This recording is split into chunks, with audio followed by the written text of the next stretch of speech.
Bonjour à tous. Pour pratiquer une religion monothéiste, il est nécessaire d'avoir la foi, c'est-à-dire de croire en un Dieu créateur et à différents dogmes. Cette notion de foi existe bien sûr également dans le bouddhisme, reste qu'elle est souvent sujette à de nombreuses polémiques, le bouddhisme étant une tradition non révélée et pragmatique. Vous l'aurez compris, l'émission d'aujourd'hui sera donc consacrée à la foi, mais sous un angle un peu particulier puisque notre invité nous parlera de la foi dans sa relation avec l'esprit.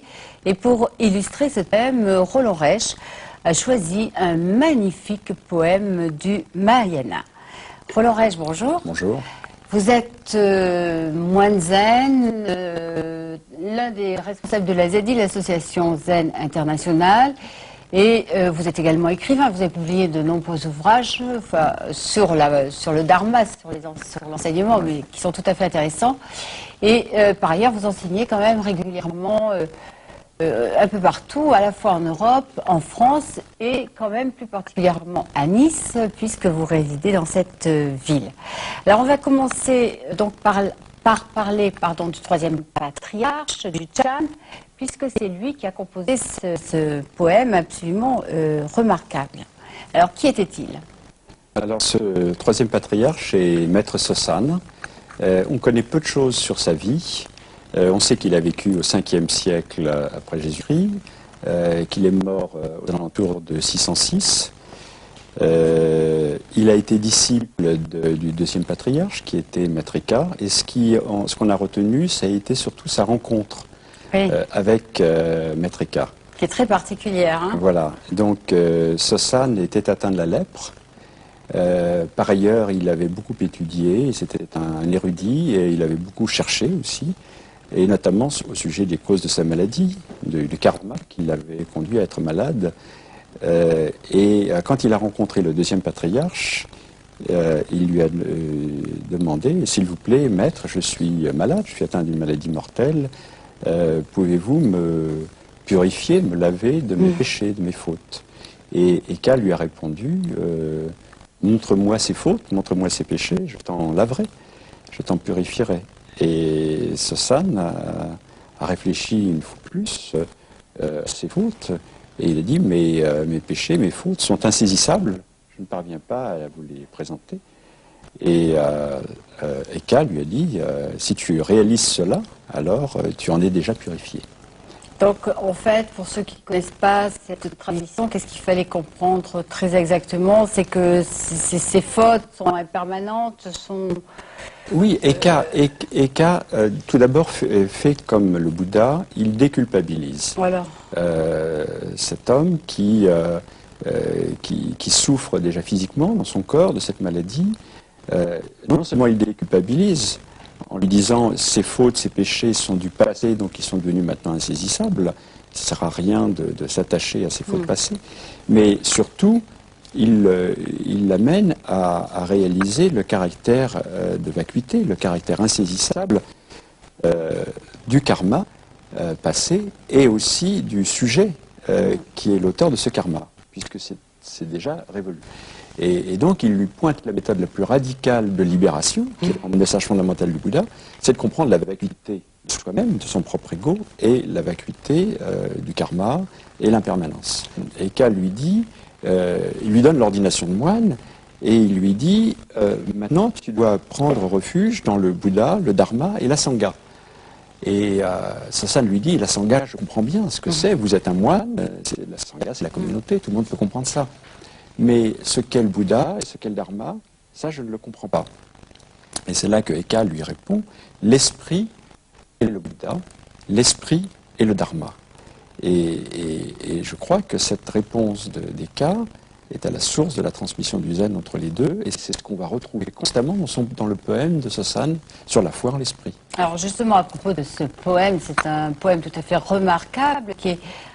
on peut le dire, presque une synthèse de tout l'enseignement de Bodhidharma qui était le premier patriarche. Oui, et en même temps, bien qu'il soit formulé dans un style très chinois, avec une coloration un peu taoïste, finalement on retrouve les éléments essentiels de l'enseignement du Bouddha dès les premiers vers de ce poème. Alors, donc il est tout à fait dans la tradition bouddhiste pur. Donc nous consacrons en fait 2 émissions à ce poème, car c'est un poème très dense au niveau du contenu. Alors les thèmes de façon générale, et puis la semaine prochaine on détaillera le reste. Alors, le premier thème, qui est d'ailleurs l'ouverture du poème, c'est abandonner l'esprit, le fonctionnement de l'esprit qui fonctionne en termes de choix et de rejet, d'amour et de haine. Et donc, c'est finalement abandonner ce fonctionnement de l'esprit, c'est réaliser le détachement, c'est réaliser la véritable liberté. C'est le message fondamental du Bouddha. Le deuxième thème, c'est la non-dualité. La non-dualité, ça paraît un thème plus taoïste, mais en fin de compte, c'est aussi le grand enseignement du Madhyamika. Le troisième thème, c'est de revenir à la source originelle, ce qu'on appelle cette source originelle, c'est-à-dire à cet esprit, cette nature de Bouddha en soi-même, dans la pratique. Le quatrième thème, c'est la paix de l'esprit. On peut dire que finalement, ils s'enchaînent. Bien qu'ils soient entremêlés, mais finalement, la paix de l'esprit, le nirvana, l'extinction des causes de la souffrance, résulte du fait que l'on a réalisé cet esprit original, qu'on est revenu à cette source. Et le cinquième thème, c'est finalement que cela se réalise au-delà de la transmission à travers les mots, bien qu'il ait employé pas mal de mots pour composer ce poème. Sosan nous rappelle justement que finalement la réalisation de cet esprit ne peut se faire qu'au-delà de tout langage, car le langage reste dans la dualité. Alors, premier thème, le non-attachement, la non-saisie, etc. 2 versets sont particulièrement parlants, peut-être le premier et le 8e. Peut-être choisissez celui qui vous paraît le plus... Je crois que les deux, parce qu'ils se répondent. Hein. Bon. Le premier, c'est « Pénétrer la voie n'est pas difficile, mais il ne faut ni amour, ni haine, ni choix, ni rejet. » Et ça, c'est magnifique. Je veux dire, pour moi, tout l'enseignement du Bouddha est là-dedans. Et le 8e lui fait écho. Il dit donc, en vérité, parce que nous voulons saisir ou rejeter, nous ne sommes pas libres. Alors, ni amour, ni haine, donc pas d'émotion, pas de désir, en tous les cas, pas un désir qui est une manipulation par nos émotions négatives, etc., de ce que l'on est. Oui, ni amour, ni haine, ni foi, ni rejet, c'est vraiment le fonctionnement du mental ordinaire. Le jugement. Qui fonctionne toujours dans vouloir saisir ce que nous aimons, vouloir rejeter ce que nous n'aimons pas. Donc c'est vraiment l'analyse que fait le Bouddha dans la deuxième noble vérité des causes de la souffrance, c'est-à-dire nos désirs, nos attachements, qui se transforment très vite en haine dès qu'ils sont déçus, dès qu'ils rencontrent un obstacle.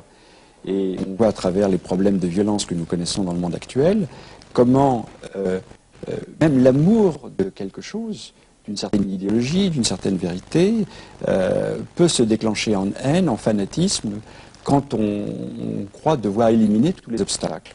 Et donc ces deux polarités de l'amour et de la haine sont vraiment les passions fondamentales qui causent toutes les souffrances de l'être humain.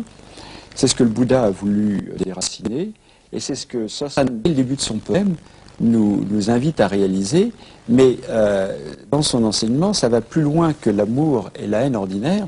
C'est ni amour, ni haine, ni choix, ni rejet, c'est dans l'attitude de la méditation, être également sans amour ni haine par rapport à nos propres passions, à nos propres illusions, c'est-à-dire ni les suivre, ni les rejeter, réaliser un état d'esprit d'équanimité, c'est-à-dire voir nos pensées, réaliser qu'elles n'ont pas de substance, ne pas s'identifier à elles, ne pas vouloir non plus les rejeter, même ce qui est l'enseignement suprême du bouddhisme. Maître Deshimaru, à propos du premier verset, disait « Lorsque notre conscience devient la conscience cosmique, Shintin signifie alors la foi en la conscience cosmique, c'est-à-dire la foi en Zazen. » Alors, qu'est-ce que ça signifie quand même concrètement? Parce que la foi en la conscience cosmique, tout ça, ça peut paraître très vague. Oui, la conscience cosmique, c'est une expression qui est tellement vaste, oui, mais parce que ça veut dire une conscience, c'est la conscience que nous avons en Zazen quand notre esprit s'étend, ne pose plus aucune limite, c'est-à-dire l'esprit qui englobe toute chose, qui ne crée pas de dualité, qui ne crée pas d'opposition, qui se sent en unité avec tous les êtres, avec toutes les existences.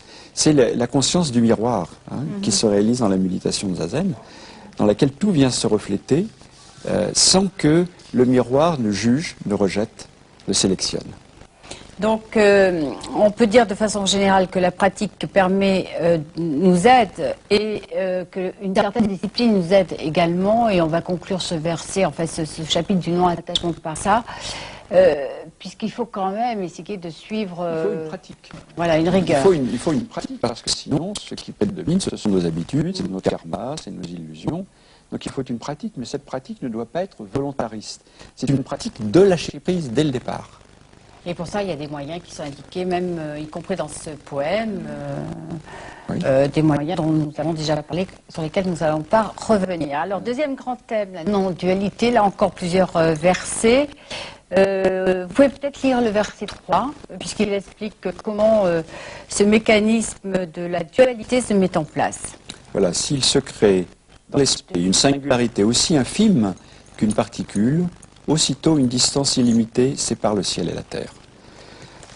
Alors, ça c'est fondamental. La dualité dans la pratique, c'est ce qui crée la souillure dans l'esprit, c'est ce qui empoisonne la pratique et l'empêche d'être immédiatement libératrice. Par exemple, la dualité, ça va être de pratiquer pour obtenir quelque chose, pour atteindre un état d'esprit particulier.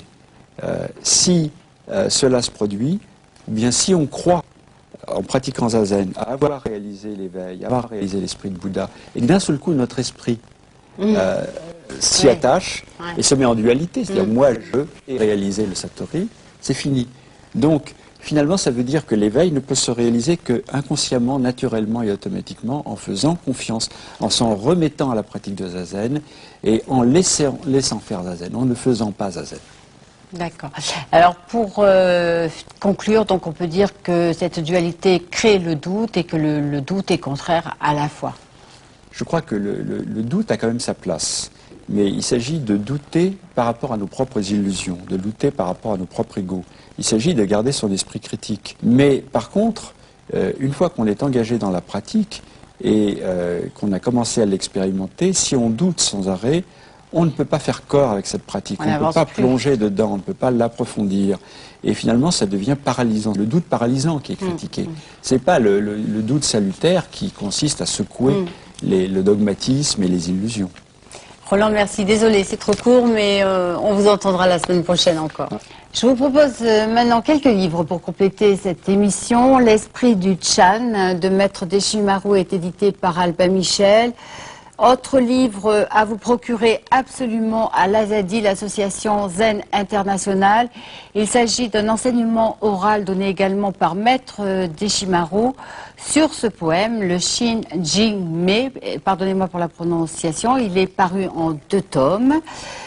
Ensuite, Jacques Brosse, Les Maîtres Zen, est édité par Albin Michel. Dans cet ouvrage, vous trouverez une biographie de Maître Sosan. Et pour terminer, je vous signale la sortie d'un livre tout à fait...